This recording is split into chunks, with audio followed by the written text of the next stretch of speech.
Bienvenue au potager. Alors les amis, qu'est-ce qu'on fait en ce moment? Eh bien on arrive au mois de mars, c'est le moment où on va commencer à renouveler nos premiers semis.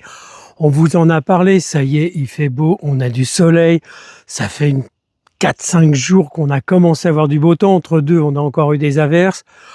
Je pense que ce coup-ci on est parti pour quelques jours de beau, donc on va pouvoir commencer à nettoyer le potager, c'est-à-dire on va commencer nous à tondre de partout de façon à rabattre toutes les mauvaises herbes.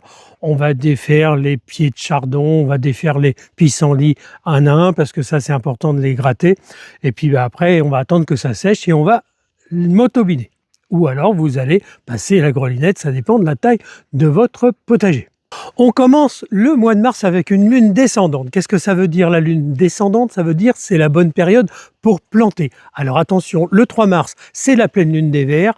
On ne travaille pas un jour de pleine lune. Ensuite, vous avez quoi? C'est la bonne période pour planter l'ail, les échalotes, les oignons, les pommes de terre. On prend les patates douces pour les mettre dans un verre, pour les mettre à germer. C'est la bonne période pour faire tout ça. Puis surtout, c'est aussi la bonne période pour motobiner, pour préparer sa terre, préparer son jardin.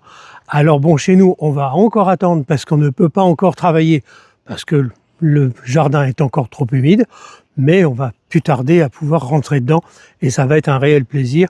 On va être obligé de travailler la terre, on en avait parlé, mais vous allez tous être obligés de faire un peu la même chose si j'ai bien compris la météo, ce qui s'est passé.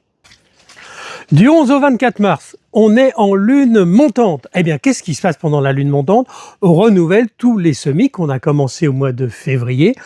Eh bien, on reprend toutes les tomates, tous les poivrons, tous les piments. Ça, c'est pas très difficile. Nous, c'est bien parti. Bon, j'avais fait une petite bêtise, j'avais fait tomber une plaquette. On a dû renouveler ça. C'est pas bien grave, ça fait partie de la vie. On est loin d'être parfait. Et puis, au moins, on n'hésite pas à vous en parler parce que c'est très marrant. Là, il y a 2 minutes, j'ai failli me prendre un gadin. On l'a pas mis, mais bon, ça fait partie du bêtisier. Mais oui, on essaye de prendre ça avec beaucoup d'humour et beaucoup de plaisir. Alors, eh bien, qu'est-ce qu'on va faire en ce moment avec ces semis? Eh bien, on va commencer. Ici, vous voyez, c'est les premiers semis, donc on va les rempoter puisqu'on est en lune descendante. On va les repiquer. Ils ont un peu filé. On va les mettre dans des pots plus grands avec de la terre un peu plus profonde, bien enfoncer la racine. Ça va le faire, on va les sauver. Il n'y a pas de souci. On a installé nos tréteaux avec une petite planche et puis des petites protections de façon à ce que le bois ne pourrisse pas. On met des voiles de forçage.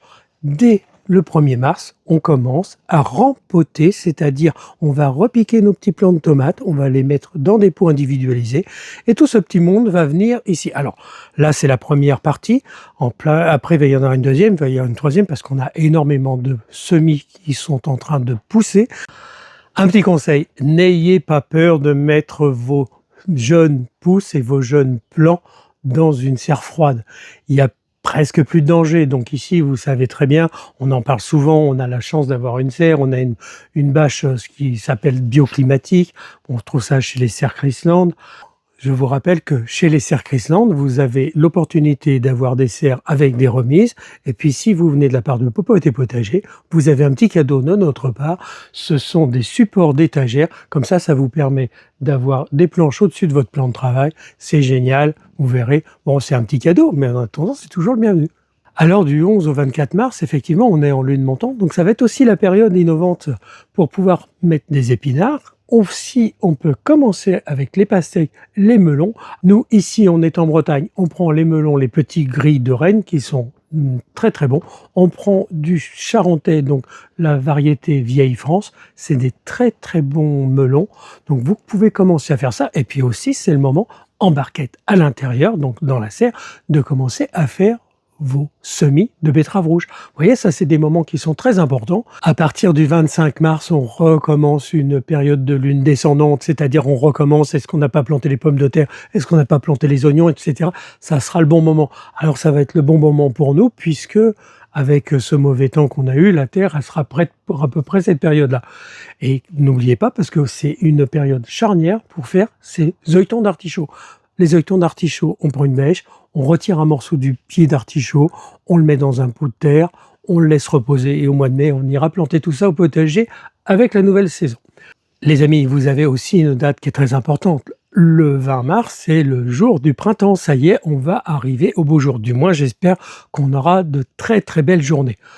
Ouf! Bon, Eh ben, tout ce que je viens de vous raconter, vous allez le retrouver sur notre site internet. Dans le fil d'actu, vous verrez, c'est tout à fait en haut de la page de notre site. Vous avez marqué le fil d'actu. Vous allez retrouver toutes ces dates bien décrites avec toutes les variétés de légumes. Prenez 5 minutes si vous avez des questions à vous poser. Vous verrez, ça va vous accompagner. Et puis, vous aurez beaucoup plus de simplicité pour pouvoir travailler dans votre potager. Vous savez aussi que dans notre site internet, nous avons toutes nos semences. Alors les semences, merci à tous ceux qui nous en commandent, vous verrez, elles sont toutes des semences bio, donc des graines reproductibles, c'est-à-dire qu'à chaque fois que vous achetez des graines, que vous faites des plants, vous pouvez récupérer vos graines pour faire vos propres semis l'année prochaine. Les amis, je pense que vous avez hâte de vous mettre les mains dans la terre, d'être au potager, de prendre le soleil, de respirer cette bonne nature qu'on a autour de nous. Eh ben, vous voyez, le potager, il y a énormément de boulot, on va y arriver. Il suffit de relever les manches, hein, comme on dit. Eh ben, il n'y a pas de souci, ça va aller bien, je pense. On a beaucoup de projets pour cette année 2026. Eh bien, je vais vous laisser avec Sandrine, que vous allez retrouver en début de semaine prochaine pour des nouvelles vidéos. Vous avez vu, en ce moment, il y a plein d'activités chez nous. On vous parlera d'un petit matériel là pour motobiner entre les rangs ou nettoyer. Vous verrez, il y a plein de petites choses qui vont arriver qui sont très très intéressantes. Je vous embrasse très fort. À très bientôt, la semaine prochaine, très certainement au potager. Et puis, bonne semaine.